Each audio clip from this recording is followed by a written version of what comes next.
Gaazaa keessatti wal waraansi Israa'eliif Hamaas gidduutti gaggeeffamaa jiru ammaatee lakkoofsi namoota du'anii dabalaa dhufuu isaatiin hawaasni addunyaa dhiibbaa gochuunsaa dabalaa dhufeera.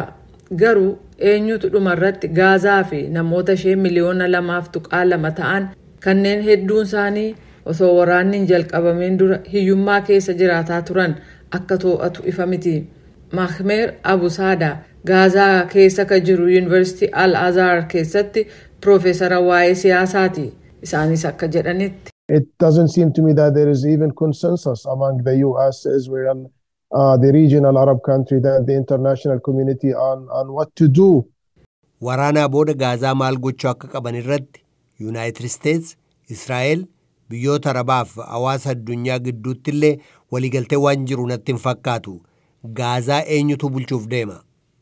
Pireezidaantii Yuunaayitid Isteets Joo Baayiden erga waraanni kun xumuramee booda abbaa taayitaa Faalisxiin haarome akka Gaazaa to'atu ka barbaadan ta'uu dubbataniiru. Garuu akka sagaleen lammiilee Faalisxiin funaaname agarsiisutti harka 80 hanga 90 akka ta'an abbaan taayitaa Faalisxiiniif hoogganaansaa ganna 88 Mohaammed Abbaas hin fudhatan. Naannoo West Bank duraan to'atu keessatti malaammaltummaatu jabaatee akkasumas bu'a qabeessas waan hin taaneef Gaazaa bulchuuf akka dandeettii hin qabnetti ilaalama jedhu. Kanas ta'e sana qondaaltonni abbaa taayitaa Faalisxiin tokko Hamaas fonqolcha mootummaa dhiiga dhangalaasiseen erga isaan ari'ee waggaa 16 booda gara Gaazaatti deebi'uuf qophaa'uu isaanii dubbatu. Barreessaa dureen jaarmayaa bilisummaa Faalisxiin yookaan PLO Hussein Al-Shehi akka jedhanitti. أنا بلا تردد أقول طبعا من حق السلطة الفلسطينية ومن حق منظمة التحرير الفلسطينية أن تعود إلى قطاع غزة. وأنا رايح على موزمبيق. كون مرقة أبتا بلسوما فلسطيني في مرقة باتا إتا فلسطين كغرا غازات ديبيوف كباني أكتين اندو بدا غرا موزمبيق ديمون كبا غرا بيكوف أمتا كوتين ديما يودي غمالي تغافة ممان كان كوتي غرو كون بورا ملتا سياسة بلا كنانوف الدنيان دقرا متو كبا. Xiinxaltoonni Faalisxiin akka jedhanitti filannoo paarlaamaanni dhumaa waggaa 17 dura gaggeeffame sana booda Faalisxiinonni hooggansa ga'umsa qabuu fi isaan tokkoomsuu danda'u filachuu qabu jedhu. Garee International Crisis Group keessatti hayyuu waa'ee Faalisxiinotaa akka ta'an Tahani Mustafaa akka dubbatanitti. You're having the international community look for an administration that can provide the technocratic levels of governance like health, education.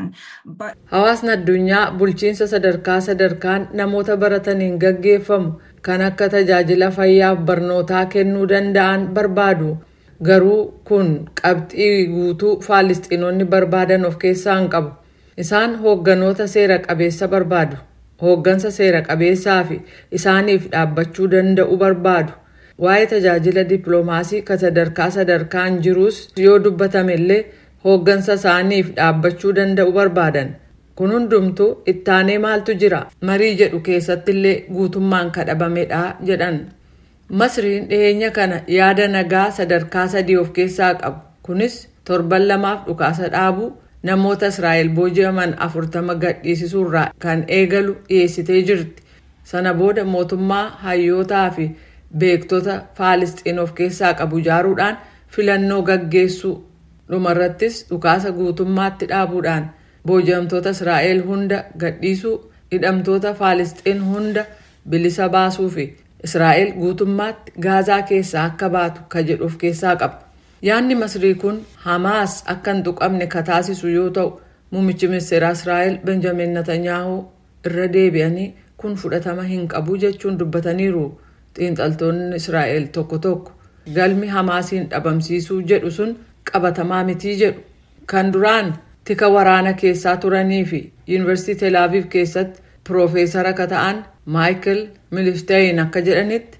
Hamas first of all is an idea before an organization, and Hamas won't be vanished even if thousands. Jalqaba kan hubatamuu qabu Hamaas jaarmaan hundeeffamuu dura yaada turedha. Hamaas hin badu. Walwaraansa kana keessatti shororkeessonni fi hoogganoonni siyaasaa Hamaas kumaatamaan lakkaawaman yoo ajjeefamanillee ammallee Gaazaaf dirree biroo kan akka West Bank keessatti deeggartoota kuma kurnootaan lakkaawaman ni qabaatu. Natanyaa'uun Hamaasis ta'e abbaan taayitaa Faalisxiin egeree Gaazaa keessatti gahee qabaachuu akka hin dandeenye dubbatu. Garuu egeree naannoo sanaa laalchisee karoora lafa kaa'atan hin qaban. Gaazaan akkamitti akka bultu yookaan dhumarratti akkamitti akka deebitee ijaaramtus ifa miti.